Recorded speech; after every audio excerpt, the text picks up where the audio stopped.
Bonjour mesdames et messieurs, bienvenue dans ce 6h30. Rendons-nous tout de suite au palais de la présidence de la République où a eu lieu la cérémonie de remise des rapports d'inspection, remise donc des rapports remis donc par l'inspection générale au président de la République, le président Alassane Ouattara. Ces rapports d'inspection sont pour l'année 2016 et pour l'année 2017. Le président de la République les a reçus donc hier vendredi au palais de la présidence de la République en présence de notre reporter Viviane Haïm. Organe supérieur de contrôle et d'audit interne du fonctionnement de l'administration de l'État, notamment le fonctionnement des ministères et structures sous tutelle, des institutions de l'État, des EPN, des sociétés d'État et des sociétés à participation financière publique, l'inspection générale d'État, conduite par le nouvel inspecteur général Awandoli Théophile, est venue remettre ce vendredi 1er juin au président de la République Alassane Ouattara au palais présidentiel ses rapports d'inspection pour l'année 2016 et pour l'année 2017.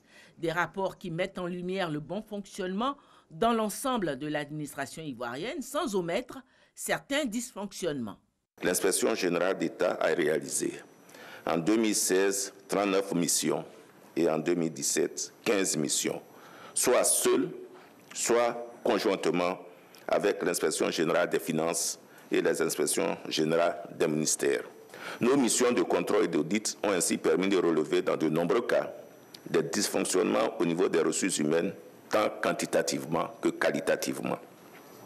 Au plan quantitatif, il est apparu une répartition déséquilibrée des ressources humaines qui conduit bien souvent à des effectifs pléthoriques dans certaines administrations, tandis que d'autres en sont en sous-effectifs. Cette situation est encore plus marquée du point de vue de la répartition géographique, notamment à Abidjan, par rapport à l'intérieur du pays. Au plan quantitatif, on a pu noter un déficit important de personnel qualifié dans de nombreuses structures techniques. On peut également regretter que dans bien de structures, les organigrammes existants ne sont pas conformes aux textes réglementaires. L'inspection générale d'État est placée sous l'autorité directe du président de la République, ce qui démontre toute l'importance que revêt le travail de cette institution.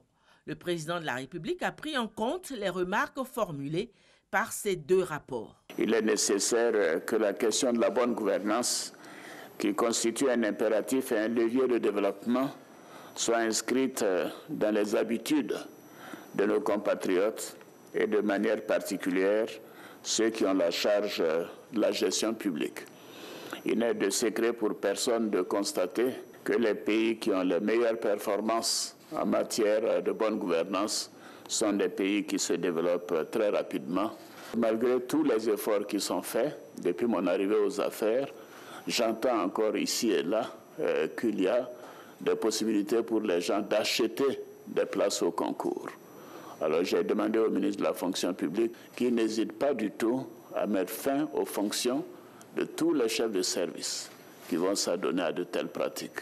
Je note vos observations concernant les organigrammes. Et là, je trouve cela inacceptable. Dans quelques semaines, je ferai un remaniement ministériel et à cette occasion, je demanderai que les effectifs en dehors des cabinets ne bougent pas pour permettre de faire un audit des effectifs dans chaque ministère.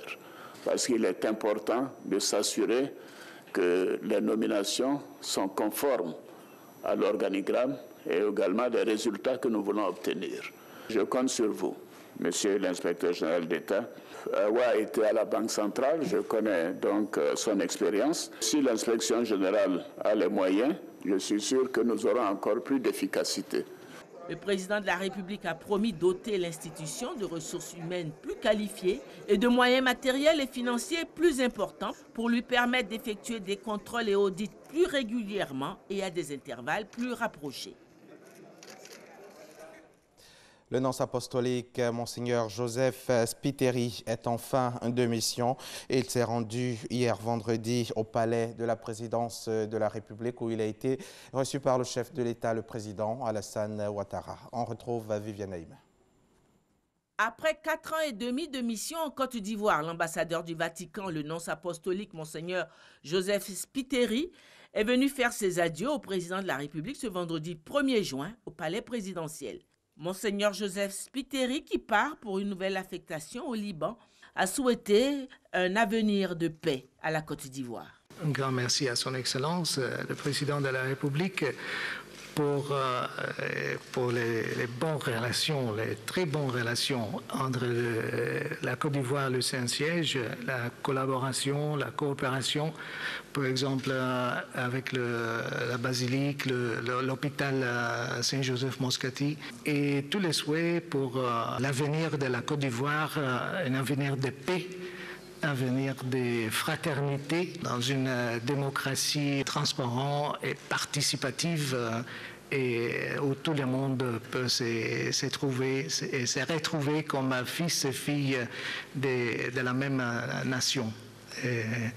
Et c'est ça, j'ai tenu vraiment de dire un grand merci à son Excellence pour tout le soutien aussi qu'il m'a donné pendant ces 4 ans et demi et de ma mission ici en Côte d'Ivoire. C'est depuis octobre 2013 que Monseigneur Joseph Spiteri est nonce apostolique en Côte d'Ivoire. Paix et développement, enjeu du partenariat entre l'Afrique et l'Europe. C'est le thème de la conférence publique prononcée hier vendredi par Michel Candesus. Michel Candesus, qui je le rappelle est l'ancien directeur général du FMI, le Fonds monétaire international. Pour le conférencier, il faut réformer le partenariat entre l'Europe et l'Afrique. La rencontre a eu pour cadre la fondation Félix Houphouët-Boigny de Yamoussoukro pour la recherche de la paix, et c'était en présence du vice-président Daniel Kablan-Duncan. Notre reporter Jean-Jacques Kwameala y est aussi pour RTI 1. Son reportage complet tout à l'heure à 13h. Un mot de santé dans ce journal. Le ministère de la Santé et de l'Hygiène publique sensibilise régulièrement sur l'importance de la vaccination. Il multiplie campagnes de sensibilisation pour lutter contre les maladies évitables par la vaccination. Ce sont entre autres la poliomyélite, la méningite, la fièvre jaune et la rougeole, et des maladies mortelles qui peuvent créer des épidémies. Autour de la vaccination, beaucoup de préjugés. Qu'est-ce qu'un vaccin? Qui doit se faire vacciner et où? Élément de réponse dans ce dossier signé Moussa Koulibaly et Ami Sissoko. 4 vaccins ce matin pour Gaëlle, pour la protéger de polio, diarrhée, diphtérie, coqueluche, hépatite et pneumonie. C'est un bébé qui a 2 mois et demi. Elle vient pour la 2e dose de vaccination, après le BCG qui est la première dose. Donc on a donné au bébé le rotavirus par voie orale. Maintenant, on va piquer le bébé contre le DT-Coq polio. Se faire vacciner, c'est se faire injecter un virus, une bactérie ou un parasite, soit inactivé, soit vivant, mais atténué. Cette injection permet à l'organisme de développer des moyens de défense contre ce virus. On parle de réponse immunitaire. La personne vaccinée est ainsi capable de lutter contre la maladie quand elle arrive dans son organisme. Tout le monde doit se faire vacciner. Maintenant, la recommandation se fait par rapport au sujet. Il y a des vaccins qui sont recommandés par certaines personnes. La femme enceinte, on lui recommande de faire pendant la grossesse l'hépatite B et le tétanos. Les sujets drépanocytaires, les sujets à qui on a enlevé la rate, eux, on leur recommande un nombre de vaccins parce qu'ils sont des sujets très sensibles. La mise au point d'un vaccin demande en moyenne 5 ans. La Côte d'Ivoire n'en produit pas. Le ministère de la Santé et de l'Hygiène publique distribue les vaccins importés à travers 2 grandes structures. Le programme élargi de vaccination, le PEV, et l'Institut national de l'hygiène publique, l'INHP.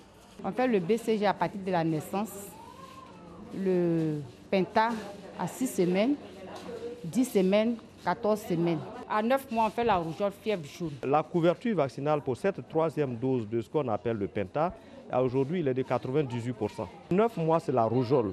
Et cette rougeole-là, la couverture vaccinale, elle est à 91%. Aujourd'hui, la vaccination a permis d'éradiquer la variole et la polio sur le territoire ivoirien et de contrôler plusieurs maladies comme la rage, le tétanos ou la fièvre jaune.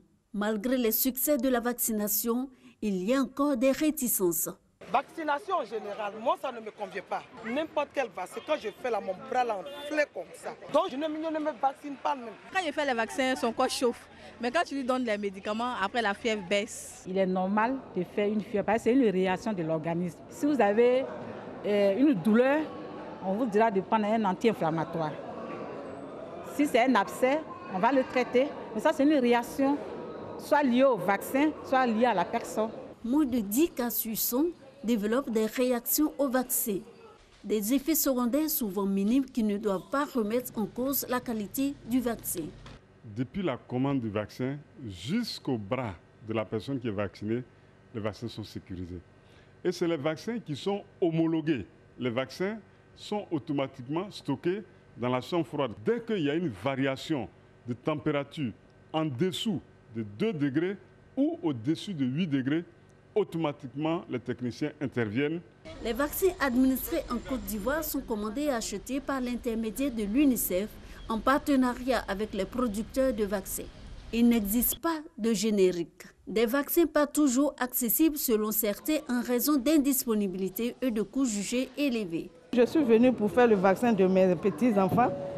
Bon, ils n'ont pas les vaccins, on m'a donné l'ordonnance pour aller à la pharmacie. Là, c'est très cher. Les vaccins qu'on prescrit au moment, c'est les vaccins de rappel du PEV. Ça dit comme la vaccination s'arrête à 11 mois au PEV et c'est gratuit. Mais la vaccination de l'enfant continue au-delà de 11 mois. En ce moment, les rappels, les mamans viennent, on leur prescrit, ils vont acheter le rappel. Ces vaccins, elles se plaignent parce qu'au départ, c'était gratuit, elles ne connaissaient pas le coût. Chaque année, l'État dépense en moyenne 14 milliards de francs CFA pour acheter les vaccins et éviter les ruptures. Subventionnés, les vaccins du PEV sont administrés gratuitement aux enfants des 0 à 11 mois. Cependant, plusieurs mamans nous ont rapporté hors caméra que ces vaccins leur sont vendus dans certaines PMI. Il n'est pas concevable que certains agents prennent de l'argent pour la vaccination. En tout cas, si cela est porté à la connaissance du ministère de la Santé, il y a les structures du ministère compétentes pour pouvoir agir. La vaccination ne concerne pas seulement les enfants. Je ne suis pas au courant. Quand toujours on fait publicité, on dit les enfants de 0 à 11 mois. Donc, je me suis dit que les grandes personnes, il n'y en a pas.